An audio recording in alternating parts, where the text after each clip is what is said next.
The war in Ukraine so far saw widely different phases. After the mad dash for Kiev, the remaining frontline in the south and the east of the country has remained fairly static.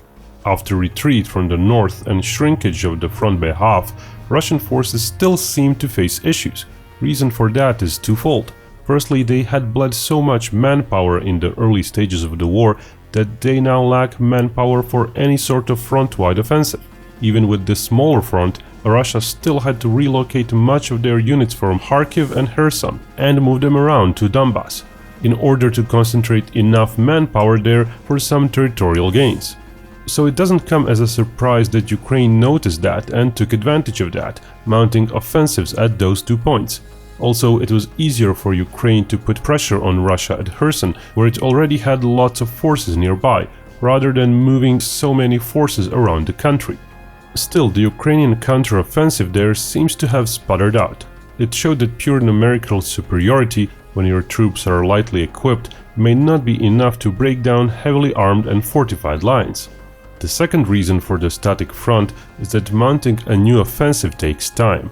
Relocating all those forces from the north and regrouping them takes time, so after a few months, Russia has for the last few weeks felt prepared enough to push in the east of the country. It has tried to advance south of Izium here and towards Velika Novosilka in the south, and it ultimately tried to cut off all these towns to the east. That route is fairly devoid of urban surroundings, so had the breakthroughs worked, then maybe Russian armored formations might have rushed ahead. But those breakthroughs stalled as well.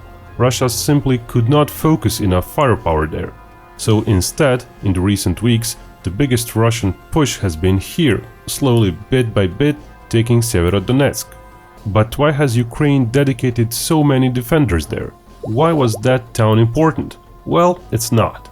In the greater context of the size of the overall front, the position of the city, it's not a town worth losing thousands of Ukrainian troops for.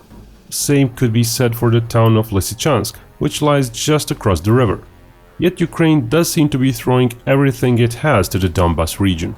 After months of claims of fairly small casualties, Ukrainian officials started claiming daily military casualties starting to rise sharply, up to 200 dead and up to 500 wounded per day. Unsubstantiated claims by one Ukrainian official go up to even 1,000 wounded or dead troops every day.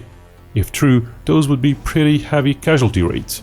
Even if one assumes the estimate of the number of wounded didn't rise that much, the overall number of troops lost might cause Ukraine to lose 13,000 soldiers within a month.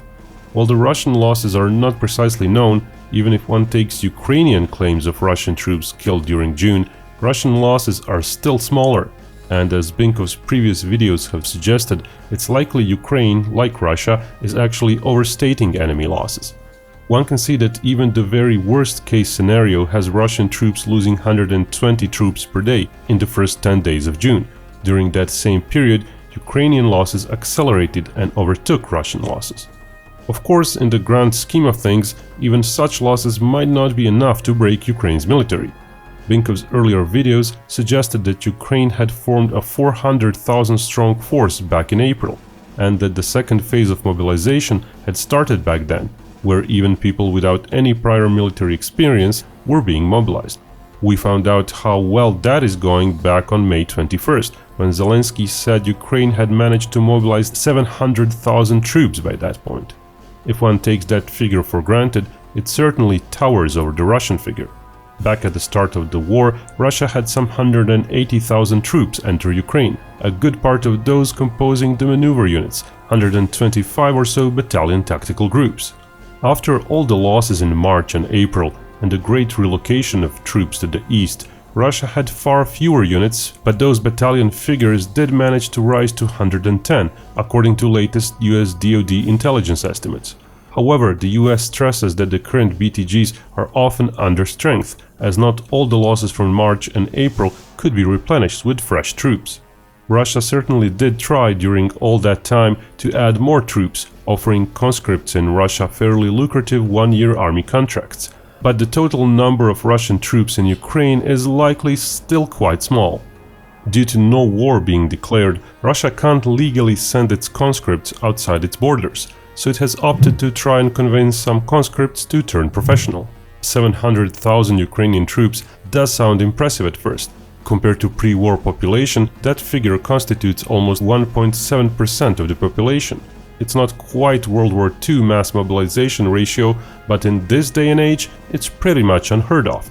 But Ukraine itself admitted those new additions to the military from April onward have been people without prior military experience. Such people need months, if not half a year of training, so it's highly likely some 300,000 troops are really just on guard duty, maybe receiving periodic training. They're also basically non-motorized infantry with just assault rifles.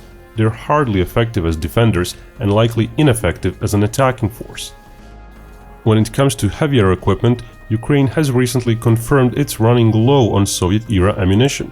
Such reports first came in early May, but by now, even the officials say the ammunition sent by the West is not enough to meet the needs, as Ukraine is using 5,000 to 6,000 artillery rounds per day.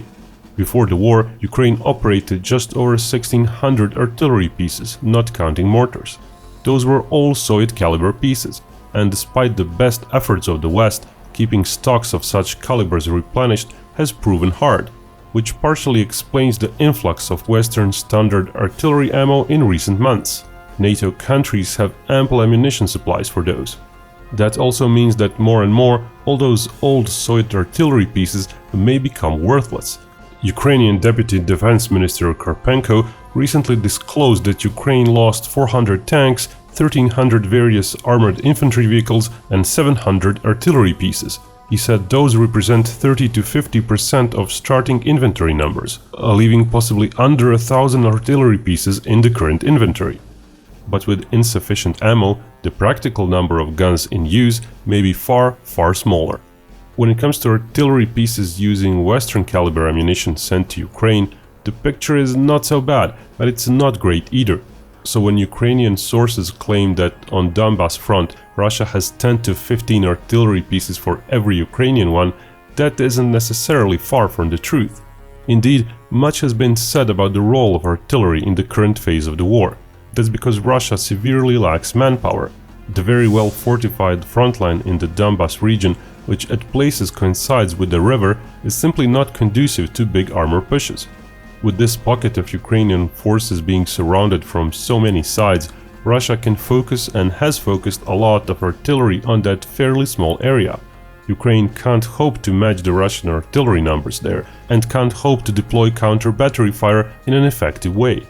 So Russia has taken their sweet time, and over several weeks it has formed small semi-circular focus points, where it methodically bombarded areas north and west of River Donetsk until Ukraine's troops in those separate pockets could simply hold out no more. Being in such smaller pockets, Ukraine could not even use up its advantage in infantry numbers, as there's a finite amount of space within said pocket. Russia then moved in with its ground forces after the defenders were sufficiently weakened. Then rinse and repeat another round of artillery. Due to the proximity to Russia and the front, the Russian Air Force has also been more effective and could fly more freely, supporting the forces at the front line. It's a very slow process, but it seems to be working in that particular area. Force buildup has also been spotted at the front near Zaporozhye. It's possible Ukraine is also planning an offensive there, towards Orkiv or Vasilivka. Such mini-offensives, like the ones in Kherson, may be a way for Ukraine to utilize its numerical superiority elsewhere on the front, and try to pressure Russia to relocate some of the troops that it has around Lysychansk pocket. The thing is, even if and when Russia takes Lysychansk, positioned across the river from Severodonetsk, that's really again just a tiny portion of the whole Donbas region, which is at the minimum what Russia seems to be going for right now. But if Russia wants to exploit all those gains in Severodonetsk earlier and make all those sacrifices worth something, it would have to continue. But taking Lysychansk directly might take more weeks, possibly even longer, as the river would help defend from the ground forces, and there's literally dozens of other similar towns lying beyond Lysychansk. Using that slow and not as risky artillery barrage method is something that even Russia might not be able to afford time-wise.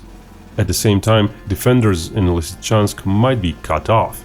Another important push has slowly been materializing a bit to the south, from the direction of Vasilivka and Berestove. There's just a dozen miles to the northern front from there. If the Ukrainian line breaks, the whole area might crumble quickly. So why is Russia going so hard for that part of the front? Why is Ukraine refusing to make a tactical retreat? Answer probably lies in a mix of bragging rights and morale. Russia is badly hit with low morale among its ranks after all the misfires earlier in the war. Yet if it manages to take that area around Lysychansk, it would basically have all of the Luhansk region under its control. And remember, Luhansk and Donetsk regions were two stated goals of the Russian renewed push after the Kiev campaign failed. So it may be that Russia is looking for a symbolic victory, where it can say, see, we managed to do half of what we set out to do, if one forgets about Kiev fiasco, but hey, it's still something. At the same time, Ukraine likely doesn't want, for those very same reasons, to give Russia such a win. After many deaths so far, it too has sporadic issues with morale in its ranks. And if it starts looking like Ukraine is losing, it might paradoxically receive less help from certain countries. But refusing to make a tactical retreat can also be costly, as it can further lower morale simply due to ever greater casualties. Putin's government may believe that if Russia just goes on like this for not just months, but literally a year or longer, that sooner or later there would be a big breakthrough in the front line, after which even the Donetsk region front might crumble. It's a valid strategy, not a good one, but out of all the bad options Russian military has right now, it might be one of least bad ones. However, the future may prove to be way too fickle for such predictions.